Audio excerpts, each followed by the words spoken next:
Mana peshchurasi yorilib chiqib ketgan. Assalomu alaykum. Operatsiyamizni ham boshlab oldik. Ya'ni bemorimizda L4 L5 sohasida katta sekvestrlangan peshchura, ya'ni girja chiqib oq pastga tushib qolgan. Bemorimiz yura olmaydi, juda qiynalib yuradi. Bir necha marta konservativ davolangan, lekin bemorning oyog'ida uyushish, kuchsizliklar boshlangan. Bugun bipartal usul bo'yicha, ya'ni endoskopik bipartal usul bo'yicha olib tashlaymiz. Bizni kuzatib boring. Biz sizga girjani qanday chiqishini real jarayonda ko'rsatib beramiz.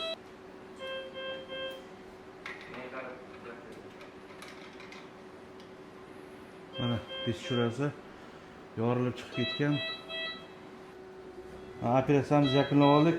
Mana chiqqan girja juda katta eskirib ketgan bu. Ya'ni chiqib nervni qisib qolgan, chap qo'l nervni. Mana shu narsa, buni dori-ko'l bilan so'rdirib bo'lmaydi. Ketish qiyin. Bemorlar juda qiynalishadi. 4 oy 5 oy davomida davolanadi, lekin foyda bermaydi. Oyoqlar uyushib kuchsizliklarga olib keladi mana shu girja. Operatsiyadan keyin og'riqlar ketadi, lekin uyushishlar ketmaydi. Bu mana shu girjani nervni bosib turishidan natijasida bemorda oyoqlarda uyush kuchsizliklar kelib chiqadi. Agarda kimda-kim mana shunday girjasi bo'ladigan bo'lsa, mana shu nomerlarga murojaat qilsin. Biz siz bilan bog'lanib, bizning muammongizni hal qilib beramiz. E'tiboringiz uchun rahmat.